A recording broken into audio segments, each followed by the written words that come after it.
Hey everybody, welcome back. It is the Razzball Fantasy Baseball Podcast. I am Beaton, joined by the Fantasy Master Lothario, the non-mustachioed man of mystery, Gray Albright. How's it going over there, Gray? Hey, good man. What's going on? It was our collective birthdays. What did you do for your birthday? I went and played golf, and then I had some friends over and lost money to them at poker. So it was a pretty solid birthday. How about you? I lost money to Cougs going out to dinner. So about I did get Korean barbecue as well, so there was that as well. But Oh, we love Korean barbecue. Well, actually, I love it, and Cougs is racist. No, I'm joking. She's from Indiana. Yeah, She's from that's okay. Indiana. I mean, her palate is a little bit racist, but but she's not actually. I hear LA has some of the best Korean barbecue out there. So we actually live on the edge of Koreatown, so we're pretty close to it too. But yeah, I have to wait until people come into town for me to have Korean barbecue. That's off the she's pretty accommodating, old wifey, but not when it comes to Korean barbecue, unfortunately. That's where she draws the line. So you know what, things could be worse. I love my wife very much if she's listening. yes, absolutely. Let's just move on to the top rankings then, and we'll just move on to go to those. We're here for the top 20. Walk us through your process, Gray. Is it just projections? Is it positions? Is it upside? What all goes into your ranking, top 20 and otherwise? Yeah, so I have a dartboard, right? And then I have a shoe, a sneaker that is covered in dog crap, and I just throw it at the dartboard and see what happens. Then I try and like how some people read tea leaves. I read whatever's left over on my dartboard after I throw a filthy sneaker at it. It's like one part alchemy, one part math, 2 parts just sort of vibes. It really is like it's so hard to say one thing that goes into the rankings. I mean, so much goes into them.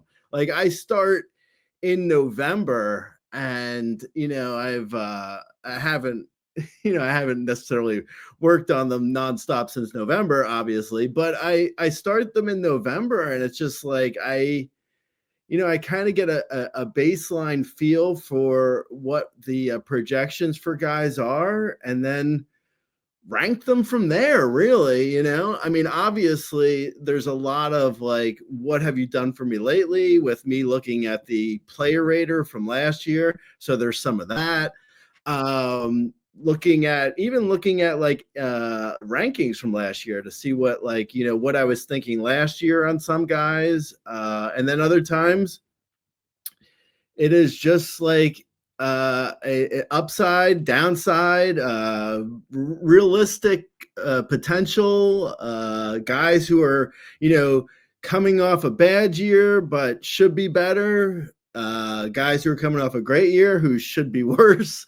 It's so many different things, but yeah, at the end of the day, what I tried to do, at least in we'll see with the top 20, what I try to do was like be as realistic as possible, versus like going for the pie in the sky type numbers, and we'll see when we talk about specifics. But I tried to be like not look at guys like hopefully they've never done this before, but hopefully they can do this. And that's why I'm ranking them third or something, that's hopefully that is not what is going on in my rankings this year. I've tried to be as realistic as possible.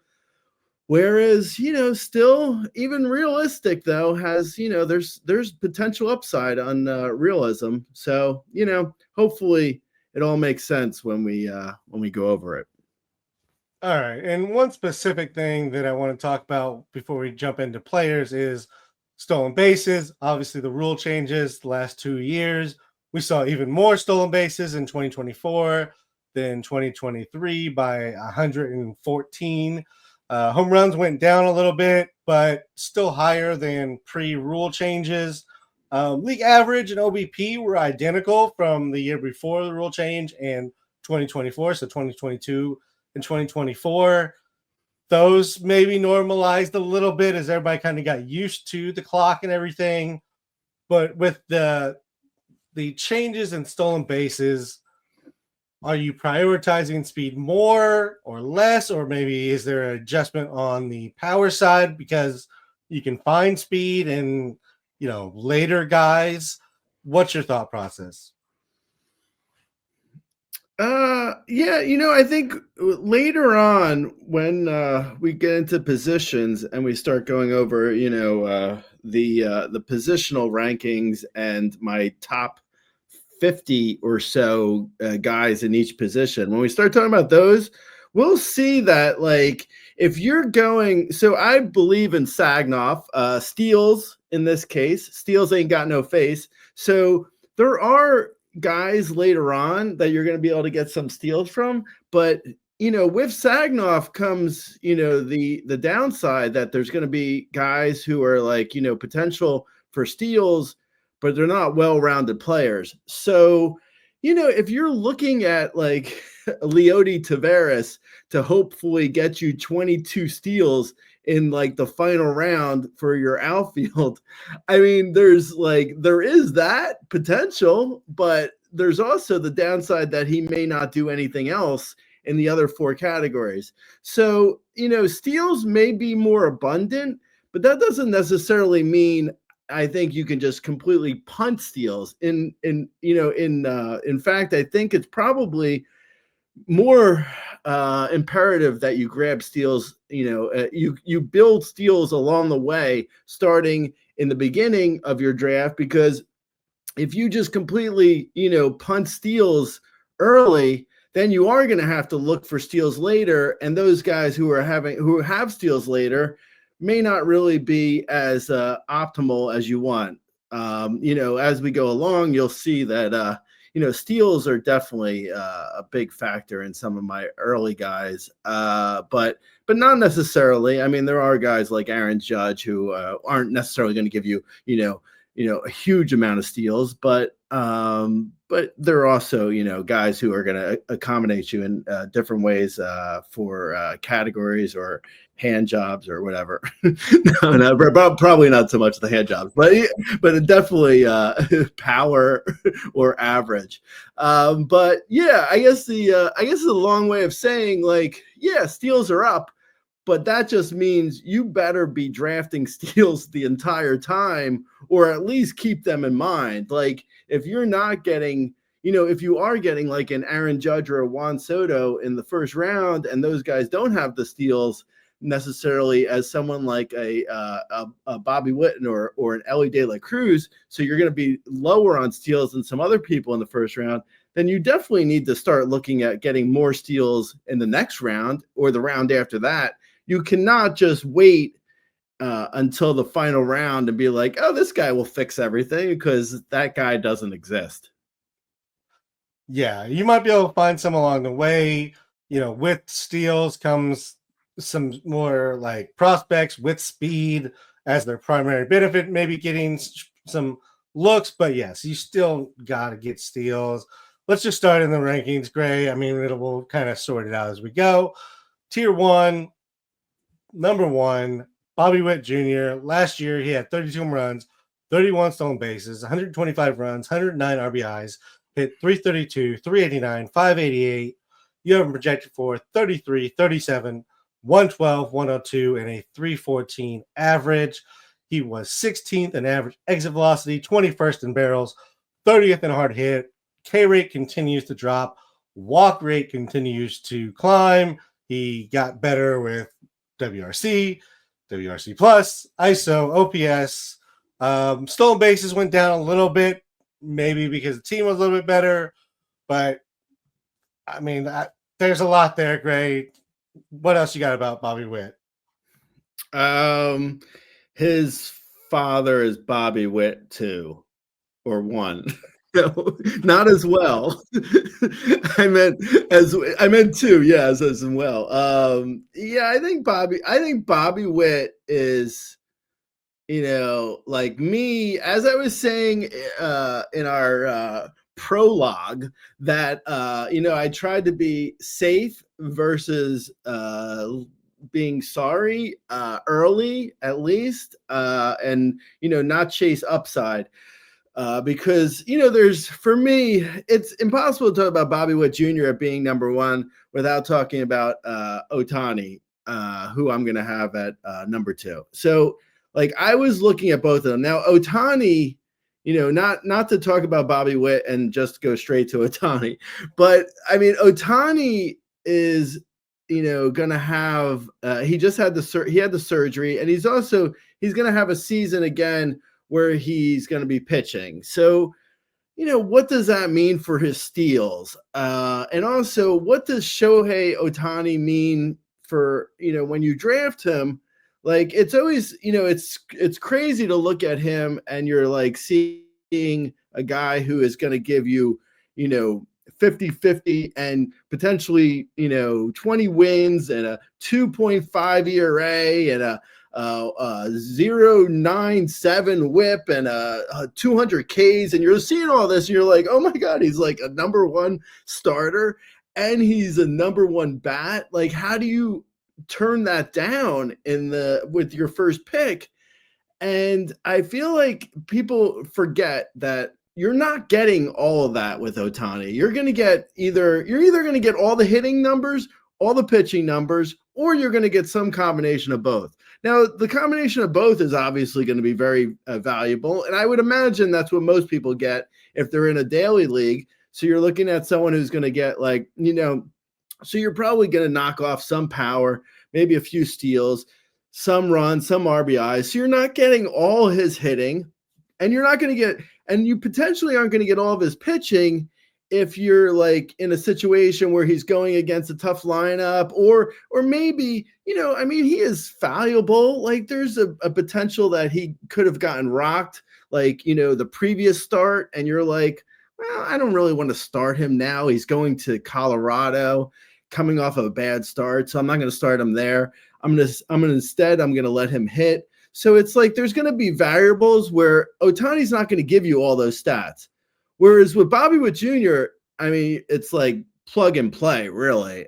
There's no guy that I feel like is as locked in, and obviously unforeseeable things do happen, but there's no one as locked in that I see with his ceiling that is going to play 155 plus games, like, at least, like, he's probably going to play 160 plus games, but we'll say 155. So, I mean, 155 games, he's got like a baseline of 310 average. He's going to hit 30 plus homers, steal 30 plus bags, have all the runs and RBIs that come with that. Last year is 125, 109, respectively. I don't see him falling off for any reason. Like, if you look at his numbers, his strikeouts went down. His BABIP was high, but he's fast and he's hitting the ball hard. So his BABIP should be a little bit high. Like, maybe not 354 as it was last year, but 325-ish doesn't feel like a ridiculous BABIP for him. I mean, you look at Bobby Witt Jr., and it was really like, when I looked at him, I was like, okay, is he going to be like, he feels like the highest ceiling and the safest player. Like that. And that was like, okay, that needs to be my number 1, because like, if I'm in a draft and I get the first pick, as beautiful as Ohtani could be, And he probably, there will be moments, and he probably will be great. I mean, I do have him ranked second, but he's not like, if for my money, I don't want a guy coming off of surgery. I don't want a guy who's now just getting back into pitching, and maybe, the pitching, like anytime he pitched before, he never stole anywhere close to the same amount of bases. So I just don't like, there's variables with Ohtani that I just don't want to be a part of. Like if I have the number one pick, now if I have the second pick, I'm taking Ohtani. Obviously, I have him ranked second. That's, that goes without saying. But I don't. If I have the first pick and I can take anyone, I really want the absolute safest guy who is going to go out there every day and put up huge numbers. And for me, at the end of the day, Bobby Witt Jr. just felt just a fraction of a bit safer. Actually, now that as I was talking, I also was because I can multitask. Okay, I was opening up the ADP at NFBC, and I was looking at their number one to see who they had number one, and it's basically Ohtani, Bobby Witt Jr. are like, they're neck and neck. They're 1A, 1B with Ohtani just a fraction of a hair higher. But it was actually kind of interesting, which I don't think, this definitely wasn't the case last year. I can't necessarily remember when this was the case, but there's 5 guys right now who have a minimum pick of number one. I think, by the end of last year, I want to say Acuna and Strider both were picked number one at some points. But, and this isn't a lot of, this is over 300 drafts. So people do things, but I want to say, like, I feel like it was Acuna and then the random person out there who occasionally would be like, oh, I got to have a pitcher. I want Strider, like that. Like, there were those people, but it was really Acuna and everyone else. And this year, it does feel like there's a little more wiggle room in who could be number one with, I don't know if it's necessarily 5 people could be number one, but like I said, this is 300 drafts. So it's not like this is necessarily like, it's not like Aaron Judge was taken number one overall in the majority of drafts, but it's still like having 5 guys potentially at number one.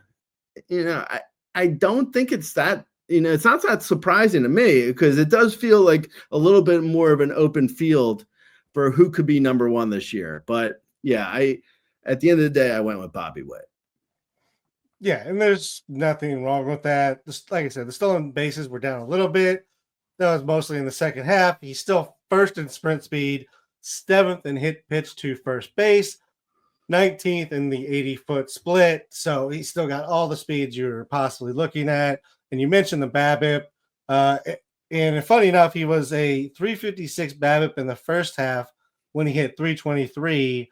The BABIP went down to 350, 6 points, but he hit 345 in the second half with a better K rate and a better walk rate. So, having a 350 BABIP the whole season, I mean, that kind of proves the point of he's fast, he hits the ball hard. Like, the BABIP can be high, and it's not fluky with him because of what he's doing. And I have no problem with Bobby Witt being your number one. I have Ohtani one right now, but it's a coin flip between the two. Having utility blocked in certain leagues can be kind of a pain, especially if it affects like your auction draft specifically, or how you can build your team.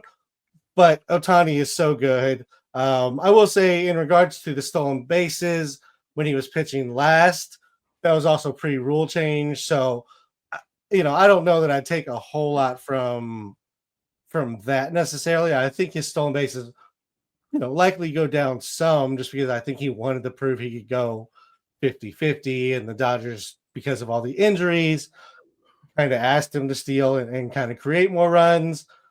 But I don't think it's dropping back to like 15 or anything crazy like that. I still think he's going to run plenty with the rule change in place. Right. Yeah. No. Potentially. And I think what you said too with when he wanted to go 50-50, I think is what you said. And then that's also with Bobby Witt having a better BABIP in the second half and hitting for a better having a lower BABIP but hitting for a better average. I think those two things are fairly similar because like if you look at a guy who's in the groove like Ohtani was at the end of last year, like when you start sniffing 40-40, it's like as a player, then it's like, okay, you want to get that. You want to get to 40-40. And then once that becomes already accomplished and you're like, wow, I can get to 50-50. So then you're like aiming for that. But if you're in a scenario where it's like you have 40 homers and 20 steals and you're in like August, then it's like, I ain't getting to 40-40. So it's not like, I'm not saying like, it's like, and then with Bobby Witt Jr. how it's similar, it's like when you're in a groove and you're hitting well. And I remember Bobby Witt Jr. was like, I think it was August. He just was insanely hot for the month of August, I believe it was. So when you're in a groove like that and you're hitting everything hard, it's like everything becomes like your strikeouts go down because you're seeing the ball well and everything is going well for you. So, on the flip side, if you hit a little bit of a slump, then it's like, oh, well, it's like, oh, suddenly, his strikeouts are down, his BABIP's down, and he's hitting 260 or something. It's like, oh, it's like, oh no, it's like suddenly he's not as good a player. It's like, no, it's just like it's a slump or a player gets hot. So, I guess it's just a long way of me saying like both of those guys were in such an insane groove last year that it's like it's hard to feel like either of them are really realistic. Like Ohtani especially, like it doesn't feel like Ohtani's numbers last year are really realistic. I mean, he did it. So it's like a guy does this and then you're taking it away from him like he can't do it again. But it's like those numbers are so crazy. I just don't see how Ohtani does this again. So like, especially when he's pitching. So, back to like what you were saying, like how like that was before the pitch clock when his steals were lower as he was a pitcher. It's like, yeah, I guess. But he also just hurt his shoulder in the postseason, and then he had the surgery. So it's like, can he really do that season again? I mean, he just did it, so obviously he's capable of it. But to do it again while you're pitching every fifth day, or even every sixth day, because it may be every seventh day. The way every 8th, 10th day if the Dodgers stay healthy. Yeah, if Bobby Miller has a good spring, the Dodgers might have 9 starters. But I mean, even if Ohtani, it's just like even looking at him and as great as he is, and he is, I think, one of the best players of all time. It just doesn't seem reasonable to expect that type of season again. But it's hard to say. I don't know. I started talking about Ohtani yet. Well, I was going to say one last thing on Witt, just because you brought it up. July last year, he hit 489. And in August, carried into August, he had 10 home runs, 9 doubles, and 15 singles. So he had more doubles and home runs than he had singles. So it's really hard to steal when you just hit 10 home runs in a month, Gray. Yeah. That's another thing. That's another thing too. Like this is probably a better thing to be saying in April when people start panicking, like when Bobby Witt Jr. has 2 homers and he's hitting 230 or something. I'm putting such a terrible jinx on these guys, but it's like that's a good thing to remember that it's like a guy can get to July or August and just be so good that they could fix their 2-week slump in April. But yeah, I hope they're good from opening day on though. I'm really jinxing them. I am really jinxing these guys. I'm sorry. You know what? Speaking of jinxing though, I was saying, I think I said this in the post. I'll be honest, I wrote this post in November, and I've written about 65,000 other words about fantasy baseball since this post. But I believe it was this post where I mentioned how, like, Acuna, I've mentioned earlier already, how he was the number one pick last year. And he obviously did not turn out to be the best number one pick, even though at the time, if you were going into your draft and you had like the number 2 pick, you were like, oh man, how do I trade up to number 1? I really want Acuna. Or if you were picking 5th and you were like, oh man, I don't know. I guess I could take or you were picking 12th. You're like, I guess I could take Jose Ramirez, but man, I wish I could get Acuna. I guess I'll take Aaron Judge or I guess I'll take Jose Ramirez and Aaron Judge with the 12-13 with the turn. But it really shows you that like how little it really, like, no one knows anything, first of all, but also like the fact that if you get the number 1 pick, like hopefully everything works out. But like I was saying in this post, I believe that like Acuna in my top 10 for 2025, I was saying how like Acuna was last year disappointed. Obviously, the year before I ranked Trey Turner number 1. Now I might have been crazy, but I'll assume that at the time he was either number 1 or in the top 3 somewhere. He was in like ADP, right? And then he was definitely in top 3. Yeah, he was in the top 3. And then the year before, I ranked Bo Bichette number 1. Again, that sounds nuts, but he was the number 1 guy on the player rater coming from the year before. So I just basically looked at the year before. He was number 1. He was tied with Vlad Jr. as number 1. And so I ranked Bo Bichette number 1. Now, he was definitely in the top 5. Maybe he wasn't number 1, but I wasn't completely crazy. So you have now 3 straight years where the number 1 pick was like, Yeah. I mean, it's really hard to be the number 1 player back-to-back season. No, it's really hard to be the number 1 player after I rank you number 1. You can be number 1 as long as I don't rank you number 1. I mean, can you like just rank I don't know, like Luis Severino or Matt Chapman 1 or something, like just somebody that's maybe not irrelevant, but it's not going to kill anybody. By the way, this is going to be a 4-hour podcast. We gotta get moving. We're moving to Ohtani. I think we've talked. I'll give the numbers real quick. Last year, obviously, he was ridiculous. 54 home runs, 59 stolen bases, 134, 130, 310, 390, 646. You have him projected for 45 home runs, 20 stolen bases, 107, 118, 294 average. You have him down for a 10-4 record, 2.96 ERA, 108 WHIP, and 154 strikeouts and 123 innings. I mean, anything else that you want to add to Ohtani that we haven't already talked about his ridiculousness? No, I think I've really covered a lot because, like, for the most part, I just wanted to really emphasize that, like, as great as he was last year, that feels a bit like a once in a lifetime thing, even though he just did it. So why can't he do it again? I mean, it's definitely possible.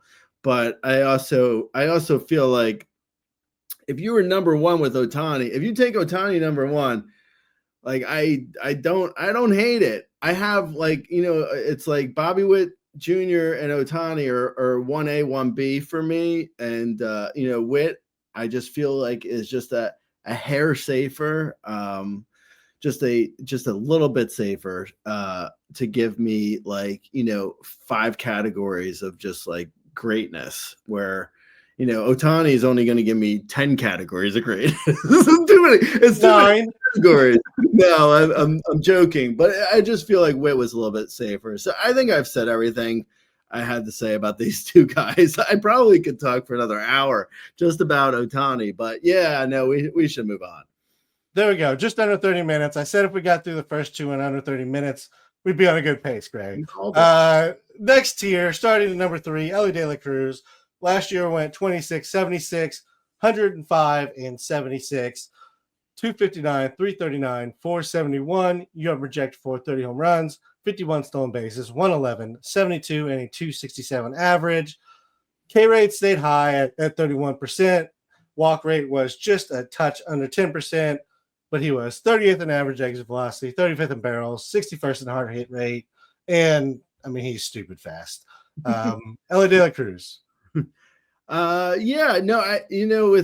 Ellie De La Cruz, I think is like we're at the point where this is a new tier for me, and I feel like with Ellie De La Cruz, we're at a point where it's really possible. Like I think I actually say this in the post where like Bobby Witt Jr. for me is like the safest guy to return a top 5 season on the player radar, where Ellie De La Cruz is not necessarily as safe as I think, but he's got I think the best chance of returning the best outside of the top 2 guys, outside of Bobby Witt and Ohtani. I think Ellie De La Cruz, and this tier I have ranked in this order for the best chance to be the top guy on the Razzball player radar at the end of the year. Ellie De La Cruz feels like he has the easiest route to become the best player on the player radar because, like, he's so young, he's so fast. So even if his steals dip to, like, what's the most ridiculous? Like, he just had 67 steals. What's he going to dip to? Say 45? That seems like ridiculously low. Like, he seems like an easy 55 steal guy, probably. Like, that feels like basically like easy money. Like it's like if you look at a guy and you're just like, well, what is his potential for like the easiest possible floor for him to get to? Say 50 steals. So 50 steals and like 25 to 32 homers, these feel like easy for him. Like this, it feels like basically like his floor is so easy for him to get to 30 homers and 50 steals. 50 year easily is nuts. That's a nutty year for a guy to get to with ease. The only real struggle for him, I think, is going to be his batting average. But even as you mentioned, like he's still like he's still hitting 250. He hit 259 last year with a 31.3% strikeout rate. And it's just like, it goes back to what you were saying about the hard hit. Like he hits the ball so hard. It doesn't feel like, again, like how I said, it's like a 30-50 type year feels easy for him. It doesn't feel like possible that he's going to hit less than 250 with how hard he hits. Even if his strikeouts went up a little bit, even if he's striking out 33% of the time with how hard he hits the ball, it doesn't really feel feasible for him to hit below 250 because he hits it so hard. Now, with that too, with hitting the ball that hard, like, it's like, I think good things potentially could happen from like if he gets more comfortable, he gets a hot streak. If his strikeouts go down even a little bit, we're talking about a 22-year-old. Actually, he's 23 now. He just turned. Hey, happy birthday, Ellie. Hey, Ellie De La Cruz is also a Capricorn, like B-Don and I.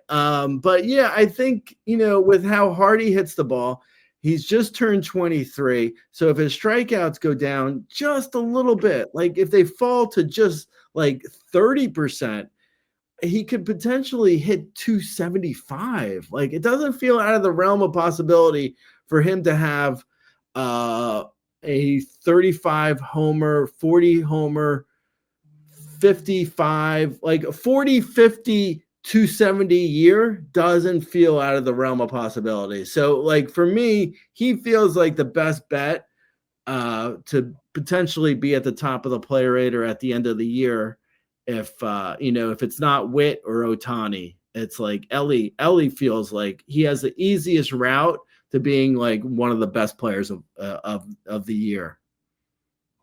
Yeah, and I mean we've seen plenty of prospects come up, struggle with strikeouts to start their career, and then get it, together, and that comes kind of full circle, and they bring up the average, and all the numbers kind of come along with it.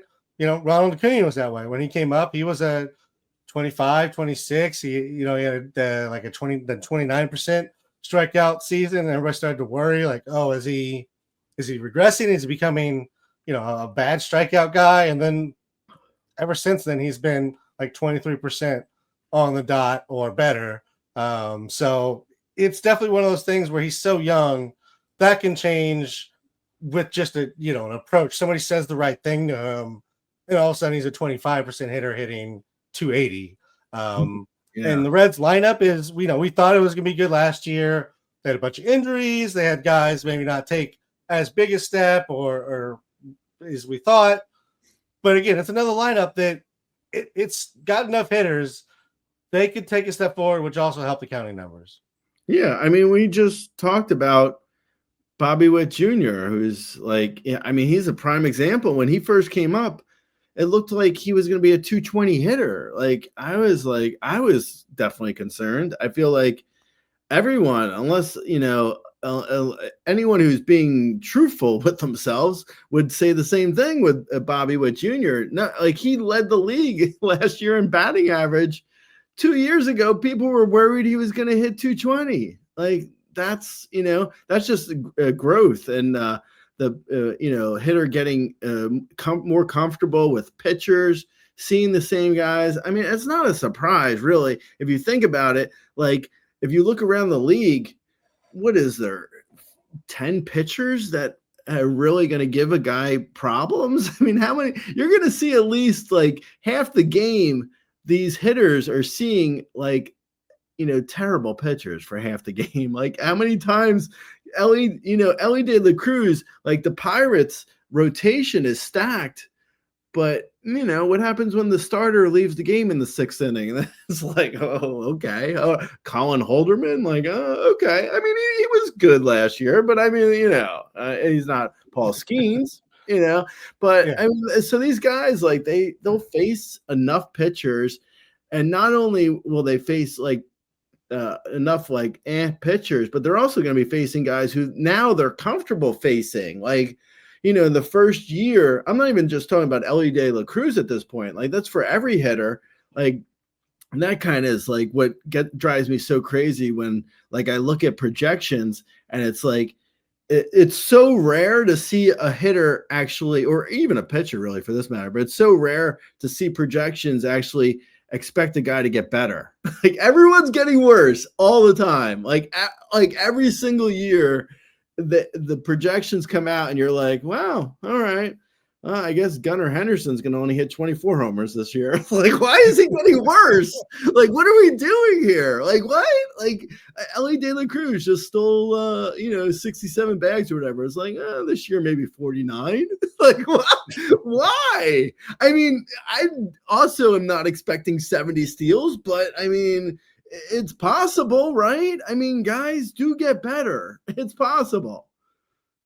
Oh, yeah, it's definitely possible, especially when they're young. I mean, really, anytime. I mean, career years happen whenever. Guy who has had a couple of career years recently at number 4 is Aaron Judge. Last year, he had 58 home runs, 10 stolen bases, 122, 144, 322, 458, 701. You have him down for 46 home runs, 10 stolen bases, 104, 112, 307. First in barrels, hard hit, average exit velocity, second in EV 50. Do you have any guesses as to who is first, Gray? I'll say Kerry Carpenter. No, I don't. Max Kepler. No, I don't know who. His teammate Stanton was the only one above him in EV 50. Oh yeah, of course, yeah, that makes sense. So how soon I forget my love. Yeah, I think Aaron Judge. So looking at Aaron Judge, it's you look at him and you're like, well, I mean, he plays in a little league park, and he's 6'7", 400 pounds of muscle. What exactly? How is he not hitting 55 homers? how is that not going to happen? It doesn't seem realistic to expect someone in that park with his size to not just like hit a ton of hit for a ton of power. So my real issue with Aaron Judge is twofold. So first of all, the steals are really like, are probably his this is the first time that we've really gone to a hitter. Like he's the first hitter ranked who may not top 10 steals. Probably will. I mean, he's definitely stolen enough bags where it's not, it's not absolutely crazy to expect, not 20, but like you can expect 15 if you want. Like it wouldn't be nuts to see him get 15 steals, or like it wouldn't be crazy, I guess, for him to not crazy, or for not crazy for him to get like a career year in steals. Like, look at Matt Chapman. It's like, crazy things happen. I mean, it's like it wouldn't be the most absurd thing, but realistically, again, this is go back to what I said when we opened the show. Like realistically, I look at Aaron Judge and I'm like, okay, probably 10 steals feels realistic. I mean, he's like, he's going to be 33 in April. He turns 33 in April. He's a giant guy. At some point, injuries, really, that's it. I said it was twofold. So steals was the first fold. Twofold means there's two folds, and my second fold is going to be, whether or not his injuries ever, like if his injuries ever catch up to him. I think fluky, I would say, for the most part, have his injuries been. So he's not really like a guy who's carrying around like, oh, he's got a recurring back injury or something like it. I don't want to put the Kavorka on him, but so far he's been relatively healthy outside of fluky injuries. Like he ran into the wall in Dodger Stadium or whatever, or, now that we know that Dodgers are the evil empire, maybe the wall ran into him. Who's to say, really? But Aaron Judge, that was kind of a fluky thing where he hurt his toe running into the wall. And he's had other little fluky things, and he's been relatively healthy outside of that, at least in the last 4 years. So I don't want to, like, it's just like, it's kind of, it's a bit like forecasting an injury isn't so easy when there is no injury really in the previous like couple of years that is, a recurring thing that could, rear its head. But he is, like I said, I mean, he's such a big guy. He's 6'7", turning 33. At some point, like, slides into second, and like, oh, the lower back is hurting or something. It's like things catch up to guys as they get older. I hope he's fine, but and I still would draft him at it's not like I ranked him that low. I ranked him, fourth, so it's not like I wouldn't draft him pretty high. I just wouldn't necessarily, like, if you're looking at him as a potential number one pick, I feel like I think you're overlooking guys who are much more valuable in the top three that I have. But I don't hate Aaron Judge, and I could see the pick. If you're at pick 4, I'm absolutely with it. I just feel like I wouldn't, me personally, I can't see going higher than 4 for Aaron Judge. Just for the whole like age potentially catching up to him, and I just don't love the fact that like he's so big, which he can't help, but it's still like you're that big, things catch up to you in ways like, like look at Giancarlo, like he's a shell of his former self. Like not every guy is the same, but big guys do not age well usually. So yeah, I'm on Aaron Judge at 4, but I can't see going higher with him. All right, fair enough. Let's move on to 5, which is Gunnar Henderson. Last year had 37 home runs, 21 stolen bases, 118, 92, hit 281, 364, and 529. You have projected for 39 home runs, 17 stolen bases, 121, 103, and 289. K rate went down from 25.6 to 22.1. Walk rate went up from 9 to 10.8. Loses dual eligibility, so he'll be shortstop only, but that's okay. He was 9th in a hard hit, 14th in average exit velocity, 59th in barrel rate. About the only concern, kind of looking through the numbers, is the power did fall off a little bit in the second half. Any concern there, or any concerns in general about Gunnar Henderson? You have him at 5, so there can't be a whole lot here. No. There's not a whole lot of concerns at all. Actually, the Camden moved the fences back in. It's not on his side of his side of the stadium if he's pulling the ball, so it may not affect him nearly as much as guys on the other side, like a Mountcastle, for instance. But I think even if he gets 2 or 3 more homers the opposite way because the fences come in, that could offset any potential downside, really. And honestly, I don't really see much downside with Gunnar Henderson. I think the only real downside I feel like with him is he's more of a 15 to 20 steal guy versus like a 25 to 30 steal guy. Like I just don't like his last year in steals was great, obviously, but I don't, even with the pitch clock, I mean, I wouldn't expect necessarily that many steals again. Like the 21 steals last year feels a little bit high. But the power, I think the power is definitely trending up. Like you said, he hit 37 homers. This was another case where I was looking at, like, you look at projections, like I was saying earlier in my rant about how they always expect people to get worse. It's like they expect Gunnar Henderson to hit less power this year. I mean, I don't know. I mean, he's 23 years old. He won't turn 24 until June. They moved the fences in. Less power? Like, why? I don't know, man. It's just like sometimes it's like, okay, I guess possibly, I guess. I mean, it's possible. I wouldn't look at Gunnar Henderson and think like, oh well, he just had his career year. Like, I don't know, he seems pretty good. He seems pretty good. Yeah. He's only 23, so yeah, it seems like a very safe pick at 5.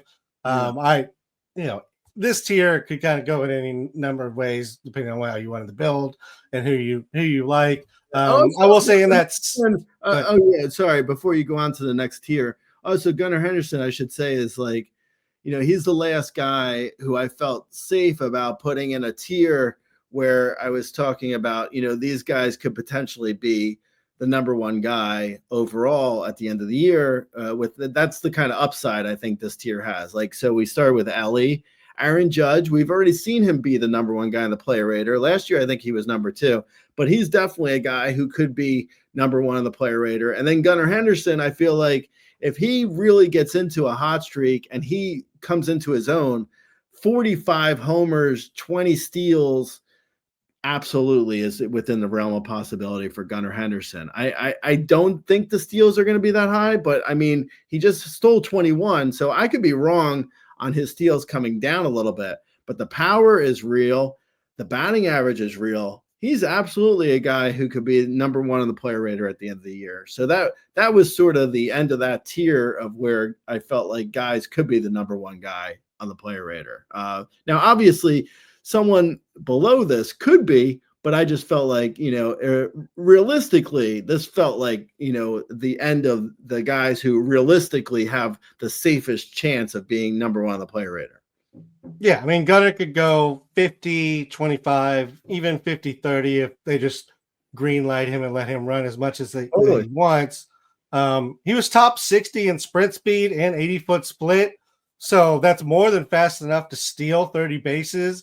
Guys in that area are like Xavier Edwards, Jazz Chisholm, Jackson Merrill, O'Neal Cruz. Like, these are guys with the same similar speed that have put up more than 20 stolen bases. So it kind of depends on how Baltimore approaches the season a little bit. But, if he starts running and they're just like, go ahead, we could definitely see him put up a number one season. But let's move on to the next tier. Number 6 is Juan Soto. He moves over to San Diego. Last year he went 41-7, 128, 109, hit 288, 419, 569 for the Yankees. You're projected for 37 home runs, 11 stolen bases, 93, 111, and 288. He is top 5 in hard hit, top 5 in hard hit, barrels, and average exit velocity. Launch angle actually went up a little bit last year to 10.7, which is the second highest of his career. Like to see that as, the Juan Soto beating the ball into the ground was never great for our game.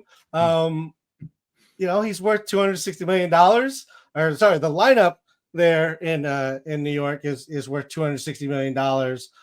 But you look at it, and I just don't know if this is what $260 million looks like these days. Like, don't sleep on Jose Siri.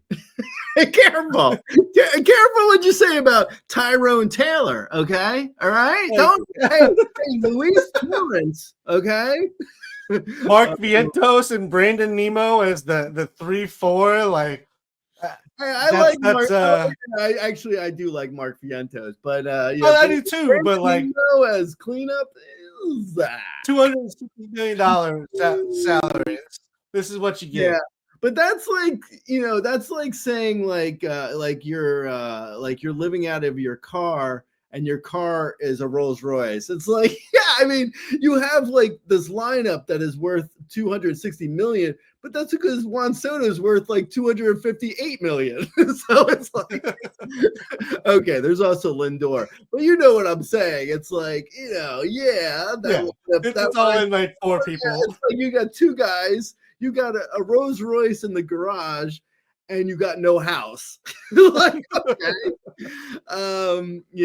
We talked about Juan Soto, I believe, in our winter meeting show. So I won't go on. Yeah, I won't go on too long. I just felt like, if anything, it's worth pointing out that he was down in this tier versus up in the previous tier, because I don't like it. Juan Soto is totally capable of being the best player in fantasy for the year. Don't get me wrong, but he's never really shown that yet, at least. Like, he hasn't, like, to do that, you got to hit 50 homers and 320, or you got to hit 30 homers and steal 40 bags and hit 260. Like, you got to be able to do like insane things. Like, Juan Soto to me feels like a safe, 37 to 42 homer, 10-ish steals, and a 285 to 290 average ish. But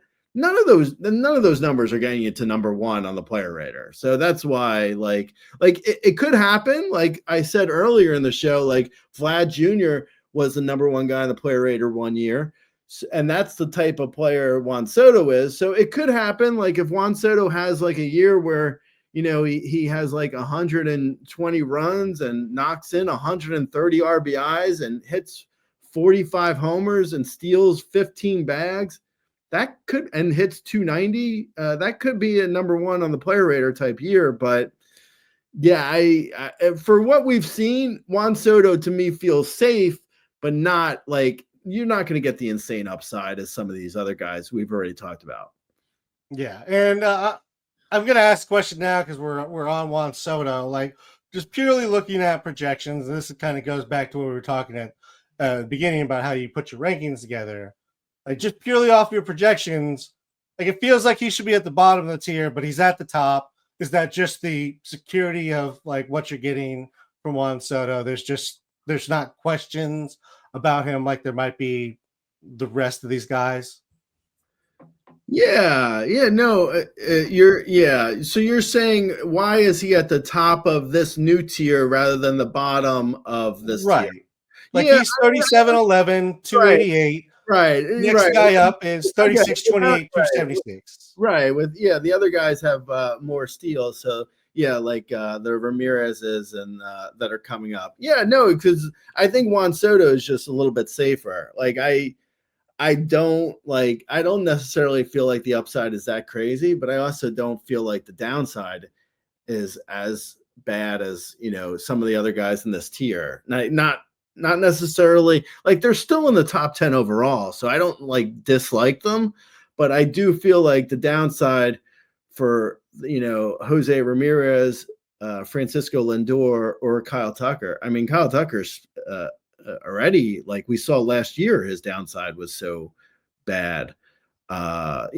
Just it was a fluky injury, so I'm not going to put that on him. But still, like, Lindor's never been a top 10 player, so their downside is a little bit greater than Juan Soto's, where Juan Soto's floor is just a little bit higher. But Jose Ramirez makes a strong case for a higher floor. It's just he's a little bit older, so that's why I went Juan Soto over Jose Ramirez.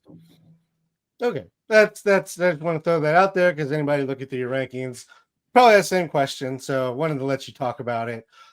Next up is Jose Ramirez, who comes in last year with 39-41. It had 114 runs, 118 RBIs, hit 279, 335, and 537. You have him projected for 36 home runs, 28 stolen bases, 103, 111, and a 276 average. It's not the crazy impressive batted ball that we've talked about with Soto and Judge and pretty much everybody until now. But it's still very good. It's in line with everything he's done. He had the best barrel rate that he's had in 3 years. Everything else in line. He was number 4 on the player rater last year.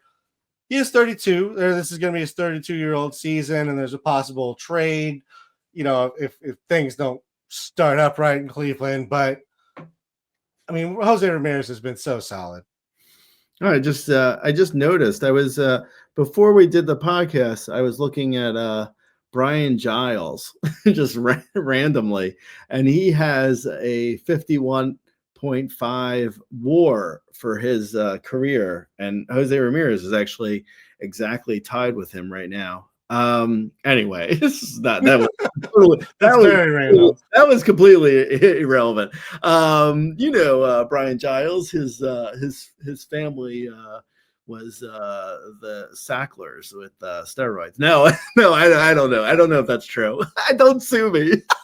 No, Jose Ramirez is probably a guy who we're gonna I feel like we may potentially be in 3 years doing this podcast and talking about Jose Ramirez and being like, well, this is the year he has to fall off, right?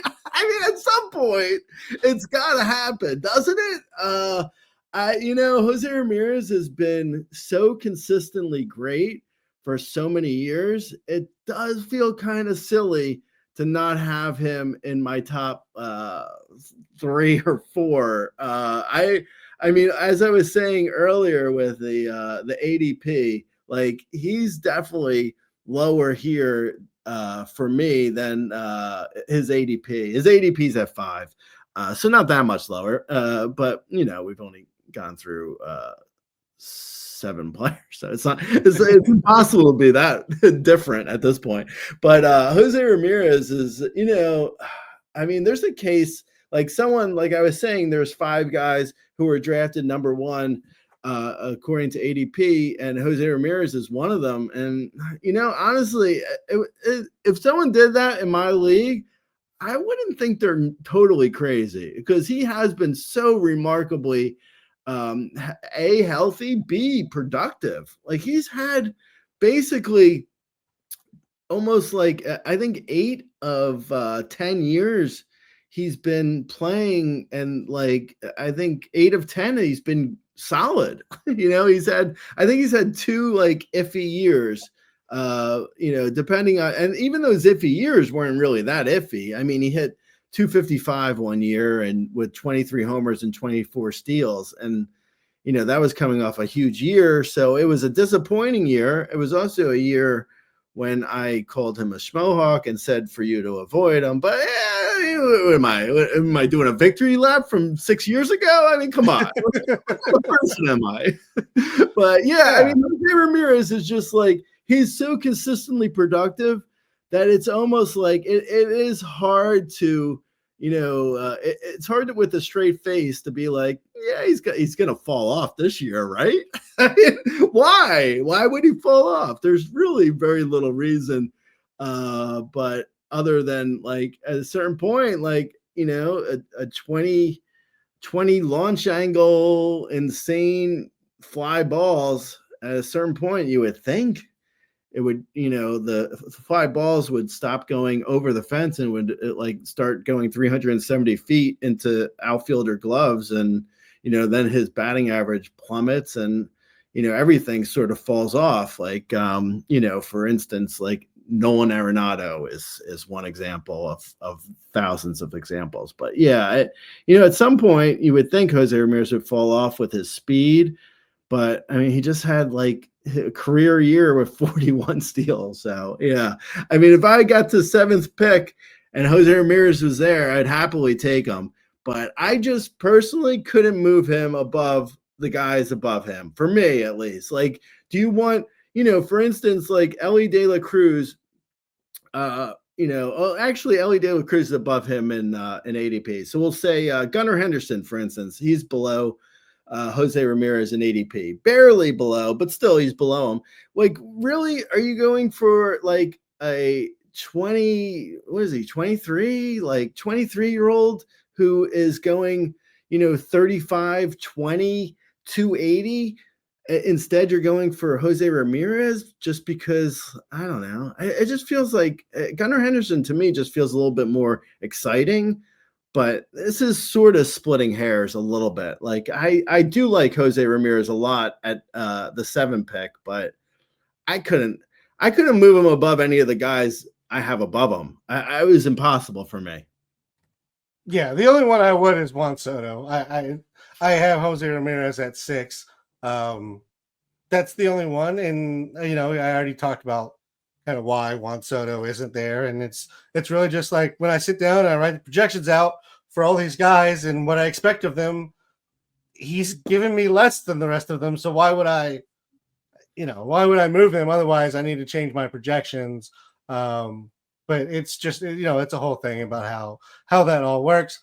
Let's move on to number 8, Francisco Lindor. Last year, 33 home runs, 29 stolen bases, 107, 91, 273, 344, 500. You have projected for 32 home runs, 30 stolen bases, 112, 93, and 276. He had his best batting average since 2019, along with his best barrel rate and hard hit of his career. It kind of sounds like the makings of a career year build there. But other than the average, he did the exact same thing in 2023. Right. Yeah. No, and I think also like Juan Soto being behind Lindor, I think could have the same sort of uptick in Lindor's stats as like Juan Soto had being in front of Aaron Judge. Like I think I think Lindor, I like Lindor a lot. I thought I'd be higher on I thought I'd be so much higher on some guys than others, like in my my rankings, like when I was doing them. I didn't really think I was going to be so much higher on Lindor than ADP, to be honest. I was a little surprised, like, because I did my rankings, sort of in a bubble. And then when I went to look, I was like, like Lindor is down at like 15, I think. So he's considerably lower. He's the first guy where I'm not in lockstep kind of with ADP. There's a lot of like little guys where like Jose Ramirez like was at 5 and I have him at 7. I mean, there's little differences, but Lindor is like the first like really big difference. And I don't really know why. Like I look at his numbers and I'm like 30, 260. That sounds pretty good. That sounds like a top 10 player ish. And also then you factor in like you factor in like potential for repeating, or like it's like injuries or all these things, and it's like he's a little bit older, but he's not that old. I mean, he just turned 31 and he's coming off of like 3 years where he is 152 games was his low, and 2 years he played over 160. He played 160 games and 161 games the 2 previous years. So he's like great. Like he stays on the field. He's going to be hitting in front of Juan Soto.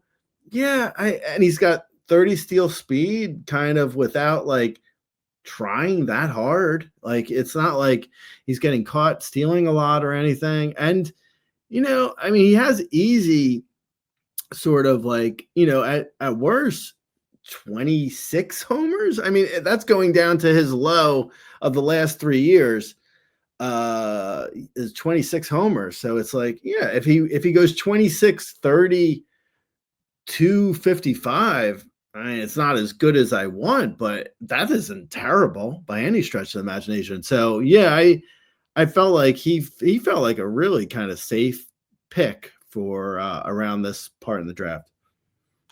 Yeah, I mean, he had the down year when he first came to the Mets, and myself along with a lot of other people thought, oh, it's all over. He's done. All he's done since then is be great. So yeah, I have no problem. I have him at 8 as well. I don't really understand why he's so far down in the ADP right now. I guess there's maybe more upside with some of those guys, but I mean, I think you're just chasing at that point for the most part. One guy I do have above Lindor that comes in next for you is Kyle Tucker. No coincidence. He did get traded to the Cubs. Maybe there's a little bit of bias there. They better extend him. Otherwise, I'm going to be furious. And of course, we had to move Bellinger to add Kyle Tucker. Couldn't possibly have both of them. Last year, Tucker only played 78 games, as you mentioned. Again, had kind of the fluke injury. In those 78 games, went 23-11, 56-49, hit 289, 408, 585. You have him projected for 36 home runs, 26 stolen bases, 106, 97, and 296. Before he got injured, he had his career best barrel rate, walk rate, home run to fly ball, and everything else was in line with what he's always done. He returned in October and hit great, so it's not like there's lingering injury concerns either. About the only difference is he's moving teams here, and I don't think the lineup's really significantly different. They were actually back-to-back in runs scored last year, so at least from a run scored perspective, almost identical. Yeah, no, I think so. I think also, like, you sort of mentioned this as you were going over his year last year. Like he was on pace for the best year of his career, and he's had really good years. So that's saying something. Like if he could have stayed on the field last year, I mean, we might have saw a career year of 40 homers, 25 steals again, as he always does, and 40-25, 280. I mean, it's hard to hate. It's kind of hard to hate it. You know what I'm saying? I think the one thing is that worries me a little bit with him, and it's not the injury. I think he's fine. I mean, like you said, he came back at the end of the year. I'm not that worried about that. I'm more worried that Wrigley played really bad for power last year. It was, as we were, for a good chunk of time, I believe, unless I'm remembering this completely wrong, I think pre-Humidor, Wrigley Field was a hitter's park, but it really feels like it's become a pitcher's park recently. So that worries me a tad. I think Kyle Tucker's probably I still have him ranked high. Obviously, I'm not that concerned. Like the projections, as you mentioned, I mean, I'm still saying 36 homers. So I still think he's going to be fine. I think he's going to be fine, but I will say that it's a little bit of in like the back of my head, a little bit concerned that Wrigley playing as a pitcher's park could hurt him a little bit, but I do think he's capable of hitting the ball out of any park. So I'm not concerned enough where, I dropped him out of the top 10 or anything, but it's a little bit. It's definitely there's a little part of me that's like, I hope Wrigley doesn't like hurt him at all, really, or even a little bit. But yeah, I think he should be fine. And he's got Miguel Amaya hitting in front of him now. Hopefully he doesn't have Miguel Amaya. He has Ian Happ, the great Ian Happ. Been hitting in front of him. So there's that. Yeah, and I mean, I'm not necessarily worried about the power. He would have maybe lost a home run, maybe 2 max last year. And it's not like he was a righty and really taking advantage of Houston's ballpark. So I'm really not concerned about it. I think he's going to be fine. Happy to have him in Wrigley. Let's move over to the next tier, number 10, Fernando Tatis Jr. Spun the jewels, had 102 games last year, 21 home runs, 11 stolen bases, 64, 49, 276, 340, 492. You have him projected for 34, 28, 93, 96, and a 281 average. 4th in hard hit, 9th in average exit velocity, 18th in barrels, all pretty much in line with what he's done before. So all that's very nice to see. I feel like this is going to be an important season, though, for his value, like in Dynasty specifically, but also maybe just like ADP-wise, as we figure out whether he's a 40 home run hitter or is he a mid to high 20 home run hitter, because the home run the fly ball hasn't quite been the same since he returned from shoulder wrist / PED. Yeah, that's fair. Last year I wish he would have had a full year last year. I'm sure the people who rostered him wish that too. Because like we haven't seen a full year in a tad from him where like, I do think I was surprised because like when I did I did my projections, like I said, and then I looked at ADP. I was surprised I was in tune with where Tatis was in ADP. Actually, his ADP right now is at 9. And as you mentioned, I have him at 10. So, it's quibbling, but still, I have him just a tad lower. I'm surprised how excited people are. I'm excited too. I'm just saying I was surprised other people were. I thought maybe I would have been too high on him. But like when you do his numbers, when you look at his projections and you see him and you're like, well, if he's got a 100, even if you shave off 20 games because he can't stay healthy, and he's at 140 games, he's going down to like, he's still getting you like 30-ish homers and close to the same on steals, maybe a touch lower, like maybe 25 to 27. It's at least that's what we've seen from him. Like I said, I wish we had, a full year where we could really say, okay, this is what he is. But yeah, it's a little bit. I think it's a little bit of a wing and a prayer. It's a little bit, like not 100% wing and a prayer, but it definitely is a little bit more so than we've seen with some of the guys in like the previous tier. But that's like, like Kyle Tucker too. He missed a lot of last year. Like like I said, I'm not concerned that Tucker can play all this year. I'm sure he's fine, but it's the same with Tatis. Like he missed a good chunk of last year. I think he's fine for this year. So, I'm sort of going optimistically.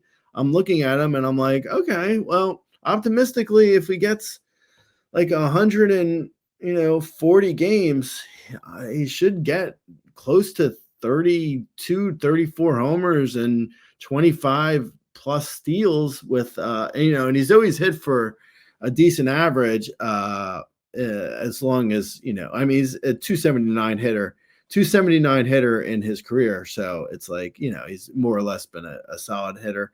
Yeah, I'm not really like crazy concerned other than we haven't like I'm sort of like, we're doing a little bit of wish casting a little bit with him, just a little bit, where I just wish like we had some more solid stats to go on. But I do like him a lot. He also feels like he could have huge upside. So he's definitely, I think he's as good as any guy that we've gone over so far. It's just a matter of getting him, the 575 plus at bats. Yeah, I mean, he's great. I am concerned just the power is not the same as what we once saw. Certainly 2 years removed from the surgery, he could be all better and we could see all of that come back. But as you mentioned, there's also some injury concern here. He's never played 145 games. He's missed time all of his career, basically every season he's played. He just puts up numbers in those games where you're kind of okay with it, and you go find a replacement. So this may be one where, depending on the depth of the league, may depend on how high or low I move Tatis in my own personal draft rankings. But let's move. Actually, looking at preseason, after I've been saying, the projections are always saying worse things for players. But I will say with Tatis, they are very optimistic, and they have him. He's actually ranked 7th for the preseason steamer projections that are on the site. He's 7th. He's probably, Jose Ramirez is 5th. So yeah, but yeah, those are the two guys that look like they're above where I have them. But yeah, so yeah, I mean, projections love Tatis for where he is. And I mean, I do too. It's just, I just hope he can stay on the field. Yeah, I hope he can too. And, I'd like to see the home run, the fly ball come back, but that's why he's a little bit lower in my rankings, which I'll eventually publish after I get done trashing Grays without him knowing what mine are. Moving on to number 11, Corbin Carroll. Last year, a little bit of a struggle, but he ended up with 22 home runs, 35 stolen bases, 121, 74, hit 231, 322, 428. Young projected for 20 home runs, 48 stolen bases, 117, 75, and a 272 average. Really struggled in the first half, hitting 212 with only 5 home runs and 18 stolen bases. Second half, much better, hitting 258 with 17 home runs and 17 stolen bases. Really heavy ground ball in the first half, and then turned it around. Much better in the second half, obviously. What are your thoughts here on Corbin Carroll? I thought there might be some draft discount on him, and that's a lie. There's been no draft discount on a guy who was in the. I mean, he was in the contest of, 1 overall if you weren't going Acuna last year. And he was also in the conversation for biggest bust of all time for the first half. For like 3 months. For like 3 months, it was like, are you guys going to start up the fantasy golf site again? What's going on? Because I need something to do. I drafted Corbin Carroll. Corbin Carroll in like 7 leagues. But what do I do now? Yeah, it's like, you guys gonna do a NBA playoff pick'em? Like, what's going on? Yeah, I think with Corbin Carroll, I think why his ADP has held up so high, even though he's coming off of a little bit of a disappointing year, is the same reason why I ranked him so high at 11 overall. Like, you look at him and you're like, well, he could steal 75 bags pretty easily. So after you see that, like, I didn't project him for 75 bags, but he's capable of those kind of numbers. So after you see like a guy is capable of 75 bags, you're like, well, let's see what else could he do? It's like, well, he's probably a 25-ish homer hitter, like 25 homers, potential for insane steals. So the average is really all I have to worry about. Like, okay. So, it's not like, if you look at him, I think him versus Ellie De La Cruz is, I think that's like most realistic comparison. If you look at them both, it's like Ellie should have more power, not necessarily, but he should. Steals comparable, but Ellie should beat him. But I mean, comparable. And then you look at like Corbin Carroll's average versus Ellie, and you're like, well, Corbin Carroll had a 19% strikeout rate. Like, he obviously doesn't hit the ball as hard as Ellie, but I mean, he also makes good contact. Like, it does look like Corbin Carroll should have hit higher last year. Like, he hit 231. It looks like neutral luck should have had him at like 260. So yeah, I mean, he doesn't scream out like a guy who's like, a guy who like, when you look at his numbers, you're like, yeah, that's probably why there's no discount, because like his floor numbers are so good, even though he was so bad. He was so bad. It's like, it's kind of comical if you think about like how it's like, oh yeah, this guy, how bad could he be? It's like, did you not have him last year? Were you not aware that he was playing baseball from like April through June? It was awful.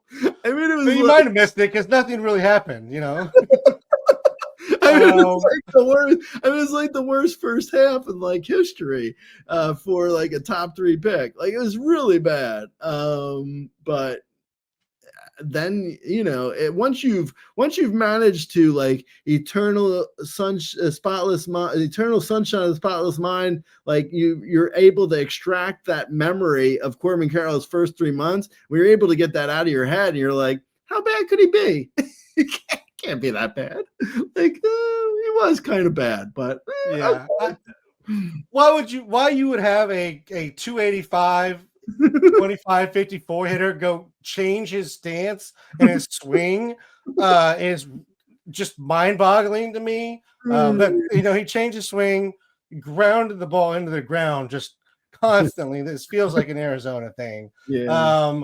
And then was like, no, screw that. I'm gonna go do me and hit 260 and put up all the numbers we expected him to do. So. Right. Yeah, no, I mean, actually in the Diamondbacks defense, and I don't even know if this is true. I'm making an assumption. Possibly they changed his swing or stance or whatever because they were worried that he was going to keep hurting his shoulder. So maybe that's why. Yeah.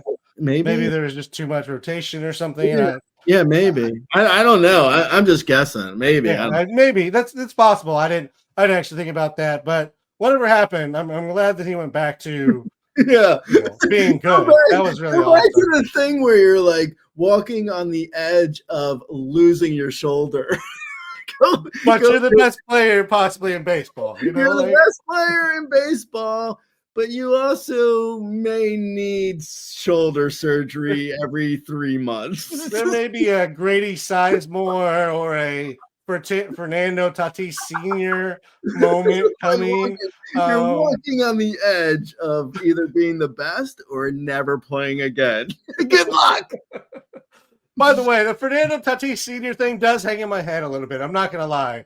Like, the fact that he went from like third in MVP to barely making rosters is kind of frightening. I'm not going to lie. It's like, you ever see those prompts on like social media where it's like, oh, what's a conspiracy that you 100% believe in that probably isn't true? It's like, well, I kind of believe in the Fernando Tatis Sr. conspiracy that Beaton talks about. It could happen, speaking of somebody who kind of disappeared, I mean, this is very in line with Corbin Carroll and Fernando Tatis Sr. Julio Rodriguez disappeared for just months at a time last year. Ended up 20 home runs, 24 stolen bases, 76, 68, 273. You're projected for 32, 33, 96, 101, and a 272 average. Most players, there's peaks and valleys as we go through the season. Like, Julio is like, he's either hitting 400 and is the greatest hitter we've ever seen, or he's hitting 170 and can't touch a baseball. Like, it was absolutely ridiculous, Gray, what was going on. It did get better in the second half, got much better in the second half. But still, like, 285, 10-6. That's not, I mean, that's like the baseline for what we thought Julio would do. Like, not the okay, everything's fixed now line. You know what also is crazy? It's like he'll steal like 7 bags in a month and then 0 bags for like 2 months. It's like, dude, can you it makes no sense. 14 in the first 2 months, Gray. He stole 10 the rest of the year. Oh my god, I know, man. I know. It's like, actually I should rename this tier as like, how bad could it be? Oh, that's right. We've seen that. Oh, right. Last year. I forgot about last year. That's what happened. Yeah, I mean, you kind of like guys, you know, I mean, players have bad years. We even mentioned Jose Ramirez is the only player who's never had a bad year. But even, you know, we mentioned like 6 years ago, he did have a down year. So guys are like, you know, I mean, sometimes you get into a slump, it becomes like a self-fulfilling thing. And then it's just like you get like so bogged down and it's hard to get out of it, you know? I think J-Rod is just like, he's so talented. I mean, this is just like, I'm ranking based on talent at this point. I feel like he's such an easy 30, 275 hitter that it feels like, okay, he didn't just do that. So you have to basically just forget his last year, but he still is only 24 years old. So I can't imagine that it's like, this is the beginning of the end. Instead, I look at it, it's like, okay, as a blip on the radar, and hopefully this year is better. You know, I do worry that if he has a bad April, people are going to be coming for your head. And people are going to be like, what, man, why do you keep ranking Jay so high? He's awful. It's like, yeah, but wait until September. He won't be Wait good. until you've missed every opportunity of turning your team around. And you started him every week, because it could happen. He could put up 5 home runs, 5 stolen bases. It's 600 in a week, right? Because that's what he does. Yeah. Well, hopefully. So yeah, I mean, this is more based on you know, his potential more than his previous season, but I still believe in him. So hopefully, I really, honestly, I kind of even believe, like, this is what I'll be saying about Yordan Alvarez. I kind of even believe we haven't even seen the best of Julio Rodriguez yet. Like, I feel like he could be a 40-40 guy, but I mean, he's got to hit the ground running in April. He's got to go, man. Like, he can't be taking 4 months off this year. You don't want him to just show up in October when it doesn't matter, Gray. I mean, that was really fun to own last year in fantasy. You know, you're like, oh, at least he's stealing bases and he's doing that. So, you know, it'll be fine. He'll turn it around. And then it never happened. Not to mention he's in the worst park ever created for hitting, which probably isn't helping with the consistency part of that. You know, I love J-Rod as a player. I wish they would change the stadium or do something for him. I just feel like he's so inconsistent. I have him a little bit lower than you do right now, but I fully understand, like, the talent is there. He's looked like the best player in baseball at times. So speaking of guys who looked like the best player in baseball, Ronald Acuna Jr. at 13, 49 games last year. Don't remind me. I spent over a third of a budget in more than one auction league, and that's fun. He had 4 home runs, 16 stolen bases. He was hit 250. Young projected for 29 home runs, 42 stolen bases, 93, 71, and 269 average, and 541 at bats. I mean, it's really kind of about, are you worried about when he returns and what he looks like? At 13, it feels like you're not overly concerned. No, I'm not. I'm actually surprised at how concerned people are. I think sometimes when people are drafting, especially when they're drafting this early, we're recording this in January, and ADP is like, based off of, people who are drafting in October, November, and December mostly. So I think people forget how long the season is. Like, if he says he may not be ready to start the year or whatever, like if he's back in 2 weeks, who cares? Like people overestimate like how much, a guy not being like there for opening day, but back within like a week or two. Like if he's there 2 weeks in, great. I don't know. I'm not concerned right now. With that said, if you're listening to this in March, I might have changed this ranking by then, because if Acuna, if the Braves come out and they're like, he's out until May, then yeah, then I'll have to change my ranking. I mean, I think I'm okay with like 2 weeks. That's where I'm at. And honestly, I wouldn't be shocked if they're like, nah, he won't be ready. We're not expecting him to be ready for opening day. And then we get to opening day and he's in the lineup. Like that wouldn't shock me either. Like I think people are overestimating how long he's going to be out when they're looking at like, timetables in January. Like I really am not concerned. Like he's had this deal before. Like he's had injuries already to his knee, which isn't a great thing that he keeps having injuries to his knee. I mean, that's his own little problem. But I mean, he came back the last time. How good? I mean, he was so good when he came back the last time. It's like, I mean, I don't know. Are people like, well, it's already been 2 surgeries.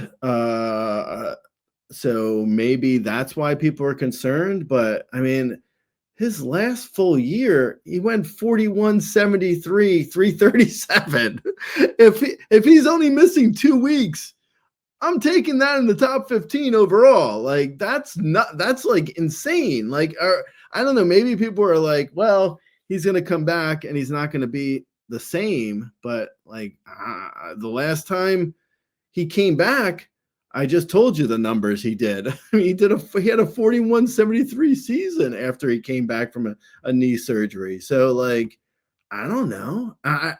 Are you much lower? Am I crazy here? I have him in the exact same spot, actually. I'm right at 13. And I actually project him to miss more time. They're saying it could be up to early June. I don't think that's necessarily when we're going to see him. I think it's probably April, maybe early May at the latest. I think we see him.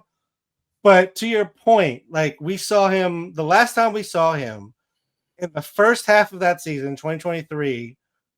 He had 89 games where he went 21-41, hit 331. Like, does that not earn him a spot at 13? Like, right. And that's in under 100 games. So I'm just saying, like, the numbers he can put up, it's basically comparable to what Skeens did last year. Like, Skeens showed up in May. We were like, can he really be a top 10 pitcher coming in this late? And he's like, yeah, screw you guys. I'm gonna be a top 10 pitcher. Well, that's the I mean, I think that is kind of like I think that's my sort of larger point, which I think you're agreeing with if you have them ranked at the same spot. It's like people think in like January, you see a guy who's gonna miss like a month, say, and you're like, oh, screw that guy. But then you get to September and you're like, oh my God, thank God I drafted him. He's so good. Like, it's like people forget how long the season is. It's like, yeah, like I'm ranking for you to draft a guy for now until the end of the year.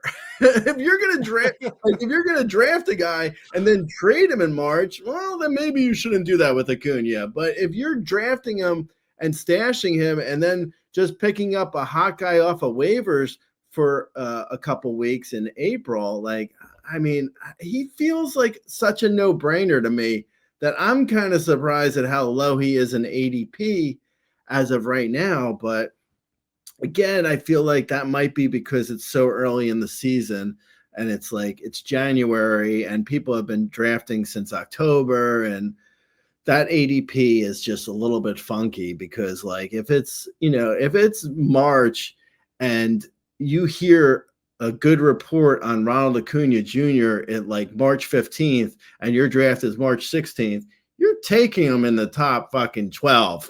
Sorry, excuse my language, but I mean, you're drafting him like really, like you're aggressively drafting him, right? I mean, you're looking at him in the top like 10. If you hear like, oh, he might break camp, you're like, oh my God, I'm taking him at 10. Like you're at least maybe 7. Like you're totally jumping on Acuna.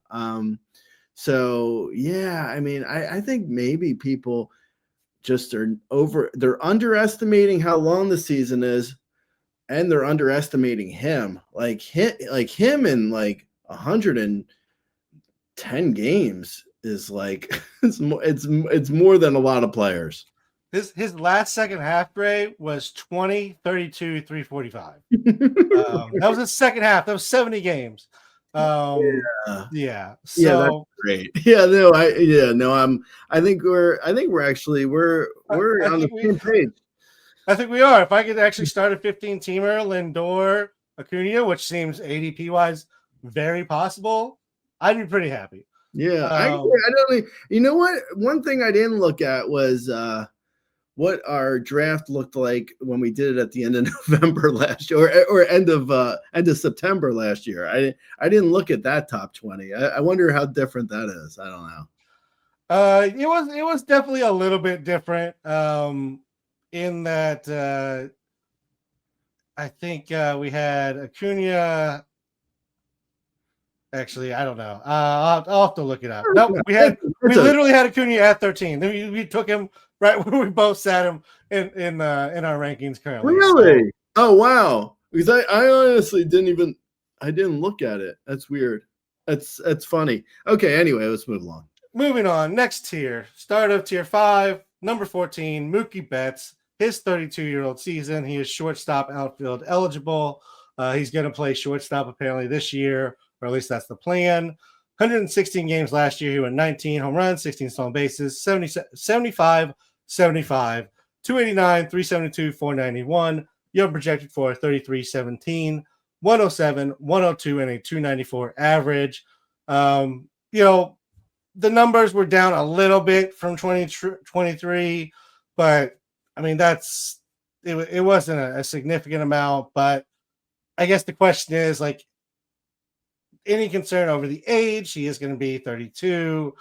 The numbers have kind of always been around with Betts. Like he always is productive, but it's sometimes it's 39 home runs. Sometimes it's 23. Is there any concern that the power may dip at all? Or is the spot atop the Dodgers lineup just as secure as it can be?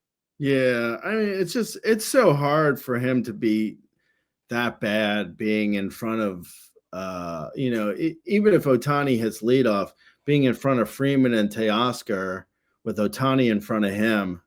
I mean, you can't really ask for a better spot in the lineup. And, last year, like you said, the injury or whatever was, that knocked him out a little bit. It was fluky. And if he's at 150-ish games, it's hard to imagine less than like 110 runs, 90 RBIs. It's like it's hard to imagine much worse numbers than say like 30 homers, 15 steals, 280-ish, all ish, but still like that. I mean, those are all like numbers that like if you're waking up, rolling out of bed, and you can plug in those type of stats for a guy at like, and you're able to like expect those and even like possibly get better numbers, like with upside from all those stats potentially.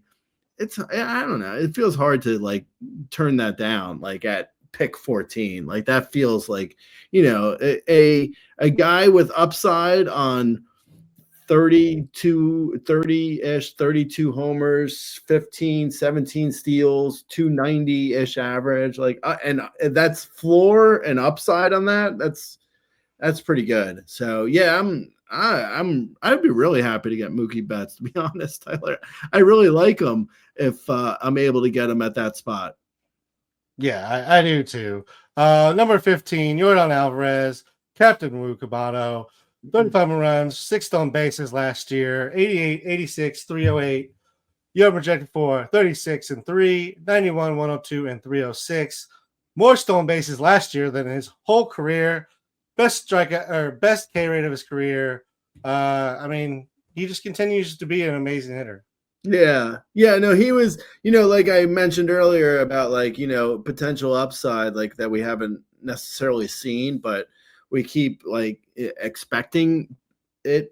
Like, I think Yordan is like maybe number one for me for guys who we haven't seen him really have that huge year, but I think it's there somewhere. Like, I really like, if you've ever watched Yordan Alvarez, like, against righties and lefties, like no one can get him out. If he can like stay on the field and get into like a really hot streak, he feels like a guy who could challenge 60 homers, but he hasn't even broken 40 homers yet. But that feels like it's just a matter of time, even though like he's still like, he's not, obviously he's not as young as like he's not like, he's 27, he'll be 28 in June, but like he doesn't feel like a guy who should still be, possibly looking at a possible career year. But you just watch him and it's like, it's hard not to see him swing and be like,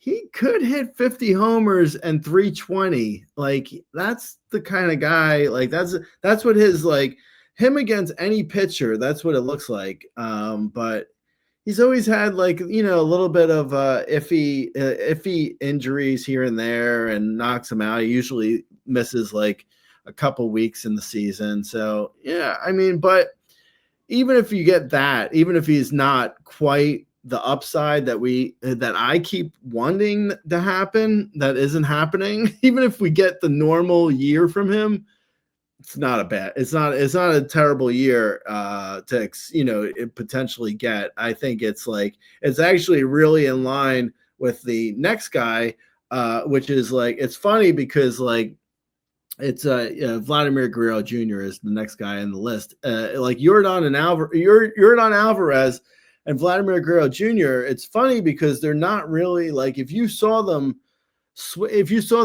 hitting a pitch, you'd look at like them and be like, they're nothing alike, different size of plates, obviously. But even beyond that, Vladimir Guerrero Jr. is just like such a flat line drive type swing, and Yordan is more of like a power swing. But at the end of the day, it's like you look at their projections and you're like, wow, they're basically the exact same guy, even though they get there different ways. Yeah, they really are. And we might as well just move on to cake batter. Vlad Guerrero Jr. last year had 30 home runs, 2 stolen bases, 98, 103, and a 323 average. You have projected for 32 home runs, 4 stolen bases, 96, 108, and a 309 average. I mean, there's a possibility he gets moved from Toronto or extended. I mean, if he gets moved, it's hard to imagine it's not a better spot. It doesn't really seem like the Blue Jays are going to have an amazing squad here. But, they're trying. They're putting a roster together here. What are your thoughts on Vlad here? As you mentioned, very similar to Yordan and even the next guy that we're going to talk about. So similar to Yordan Alvarez and similar. Yes, right. Exactly. The next guy is Bryce Harper, similar to him too. Like they're all so different. Like if you get down to the granular, but when you look at them in the big picture and their projections, they're very similar. Like I think like Vlad, for instance, Like, he doesn't seem like a 30 plus homer guy necessarily, because of the swing is so flat. But he's also like so young, and if he gets into like a hot month, like, like, yes, his 48 homer year of 2021, he was in minor league parks, so I don't necessarily expect that. Though, I mean, he is going into a contract year, so I mean, maybe that'll weigh on him a little bit in a good way. So yeah, I mean, he feels like a 30 homer guy, like baseline, that has insane potential for average for sure. Like, he could hit 340 plus. And with that comes a ton of runs and RBIs, even in a little bit of a janky lineup. I mean, they just got Santander, but George Springer's garbage, and Bo Bichette's the worst player of all time. So, so I mean, Vlad Jr. does feel like a very safe pick at this point in the draft. Like, it's not like, I don't think you're getting like huge upside. You could potentially, if he got lucky on runs and RBIs, maybe, or batting average, maybe he has upside if he gets lucky a little bit on batting average and power. But he feels pretty safe, and Jordan feels pretty safe, and Bryce Harper, the next guy, also feels pretty safe for what he's going to do, and they're all very similar on projections and what they what they could do, according to me at least. No, I mean, I would agree. I think these three are all very similar in like their projection, what you're expecting of them. I would say from the average standpoint, like if you're asking who's going to hit 290, I would say Jordan. Who can hit 330? I would say Vlad. And then like I think Harper is the third of the group, just because I don't know that we have the upside of the Bryce Harper we used to have. So maybe that caps the average a little bit on him. Right. Who's going to steal more bags though? Probably Bryce Harper. Right. So you kind of pick and choose where you're gonna grab that. Last year, Bryce Harper had 30 home runs, 7 stolen bases, 85, 87, and hit 285. You have projected for 33 home runs, 9 stolen bases, 89, 96, and a 288 average. Obviously, a little bit of injury concern. Hasn't played 150 games since 2019, although he has played 140 or more twice in that time. Like we said, these three are very similar. Mm-hmm. Yeah, no, totally. I think Bryce Harper, I think I took a little bit of crap last year for ranking him in my top 15 or something. I don't know exactly, but he's always so consistent. Like, you look at Bryce Harper's numbers, and like, until we see him consistently, be awful. I guess he was coming off a little bit of an iffy year last year, but I don't know, whatever. He's still more injury than anything. Yeah, more injury than anything. Yeah, I mean, he's like, when he's on the field, when he plays 145 games, he's in a good lineup. He's gonna get you like 30-ish homers, 10-ish steals, 280-ish average, the runs and RBIs that come with a solid lineup. I don't know. I like Bryce Harper a lot for fantasy, like, especially, like, we'll talk about this more when we get to the first base show, but first base is a little bit iffy. It's not, first base is a little bit iffy when you look at it overall for the position. So yeah, I mean, I like Bryce Harper, but again, he's not really that dissimilar than Jordan and Vlad. Anyway, moving along. Moving along to the next tier, number 18, the first pitcher, Paul Skeens. Last year in 23 games, 133 innings, he went 11-3, 1.96 ERA, 0.95 WHIP, 170 strikeouts, which is a 33% K rate, and only 32 walks, 6.2%.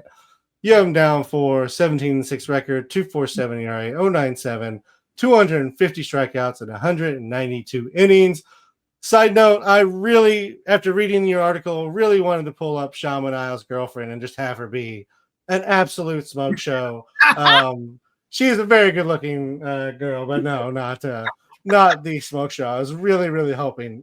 If you're curious what that means, go read the article.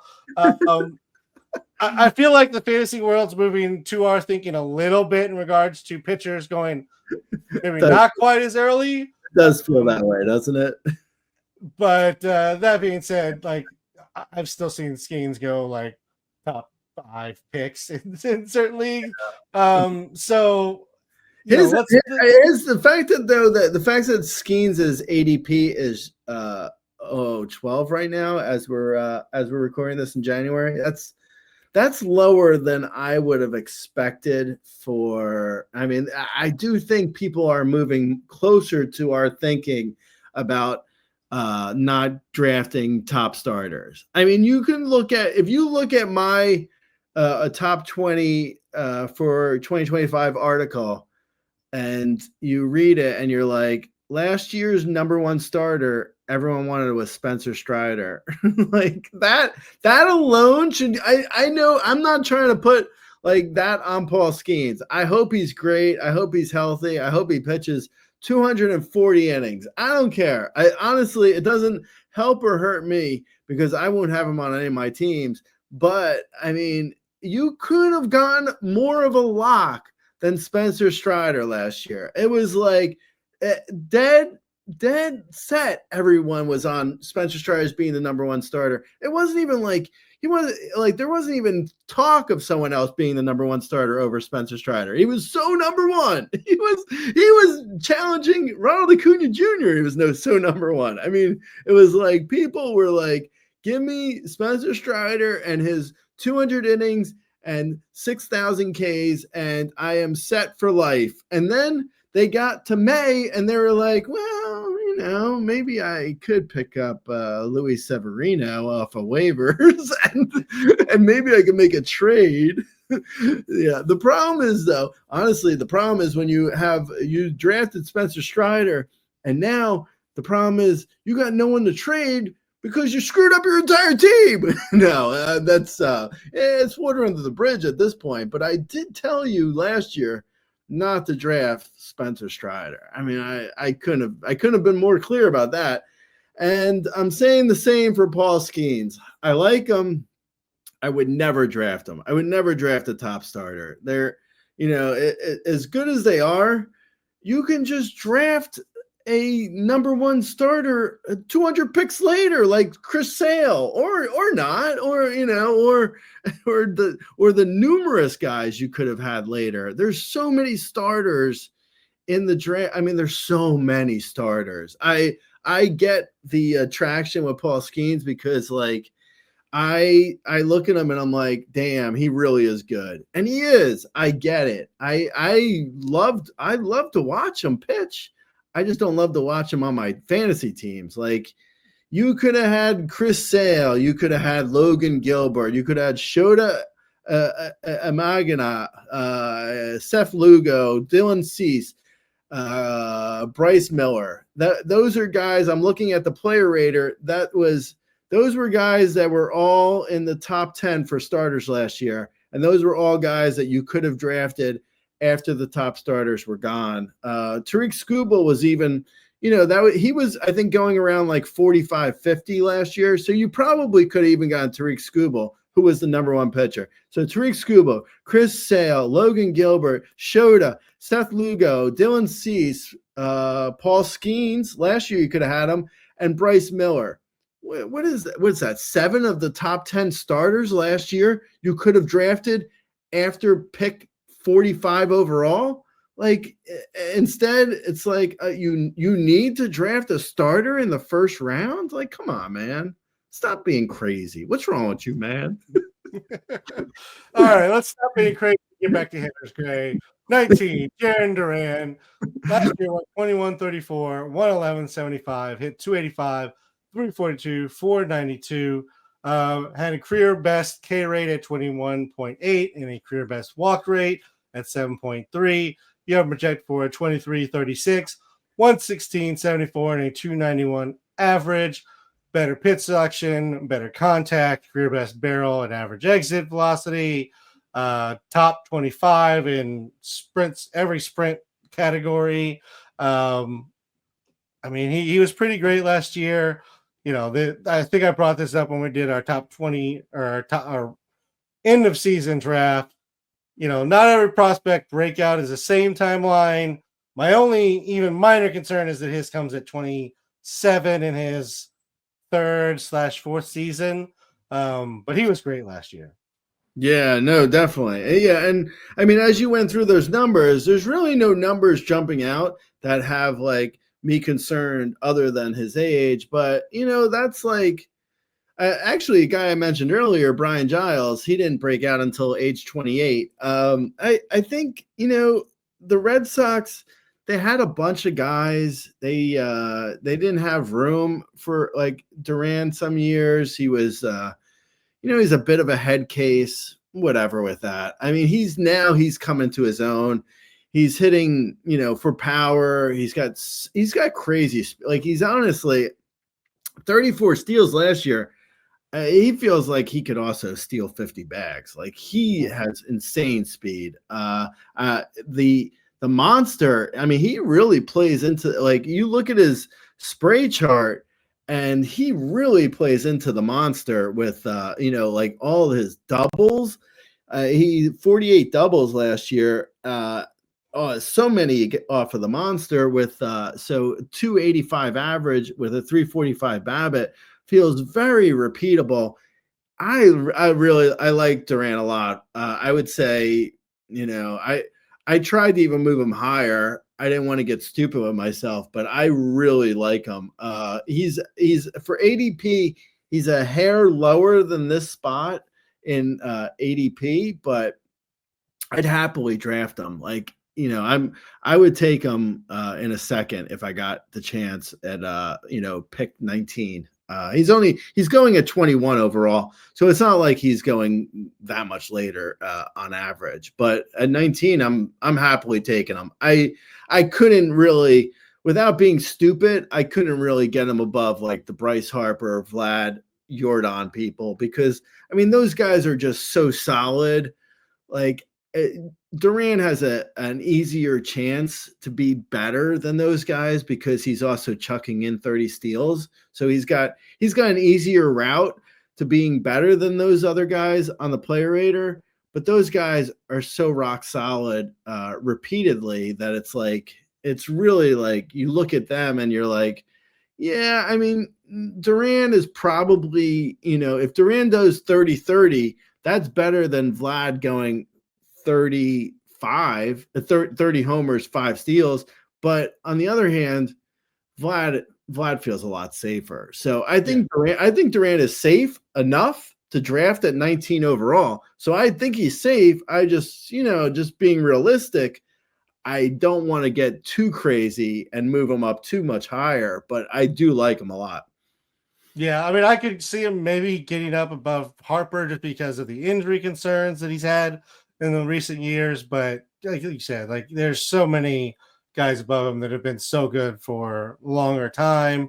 And the next guy, the last guy, number 20, is a guy I'm having trouble not moving too far up my rankings because I absolutely love him, Gray, and that is Jackson Chourio.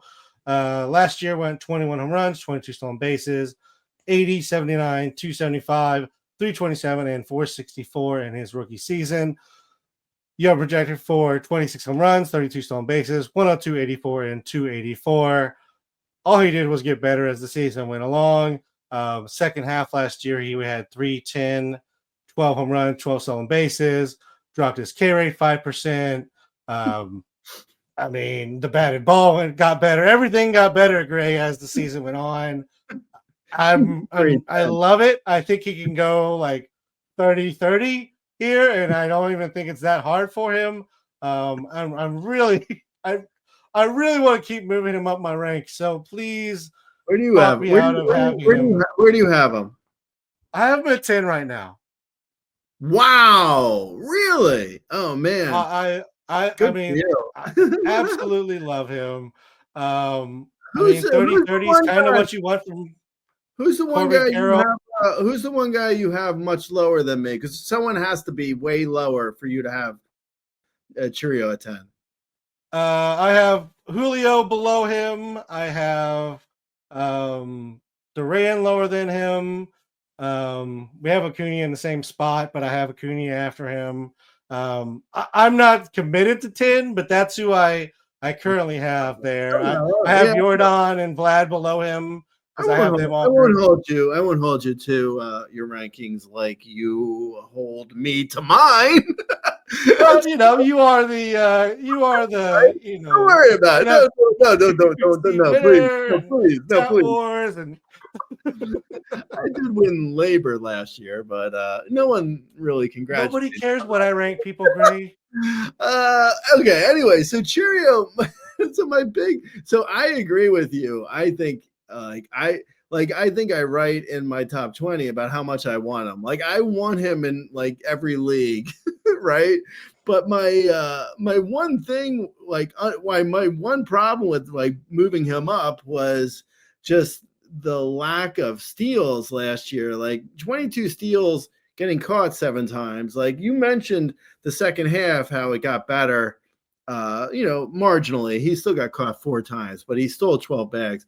I think basically, I think the speed at one point, actually last preseason, I said he feels to me like around Acuna Jr. So like I was expecting like 40 steals from Churio. So I do think the speed is there. Like I think he's capable of it. But if he's like, the guy who the Brewers are looking at for like everything, not like basically more or less, besides, Contreras is good, obviously. And, hopefully Yelich is healthy. But, if he is, batting like, I don't know, even no matter where he's batting in the order, like, are they going to be letting him run 50 times and getting caught 10 and getting 40 steals? I don't know. I mean, maybe. I don't know. I love him so much, so it's hard for me to be too negative on him.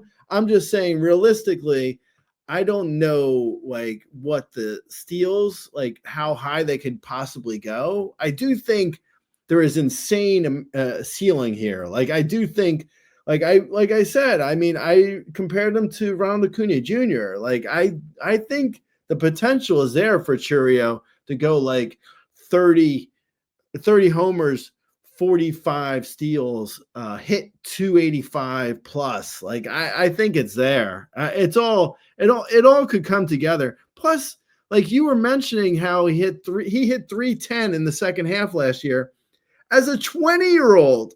I mean, what? Who does that? His rookie year as a 20-year-old, he hit 310 in the second half. Like he is. Yeah, I mean, I really want to draft him in every league. So I'm not going to be Mr. Negative on him because I really do like him a lot. And I want to draft him everywhere. I just think that I'm just trying to be like, the most realistic person I can be here. Be like, ever been. like I'm trying not to be too crazy. And I'm trying to be like, okay, if he goes 25-30, that's realistic.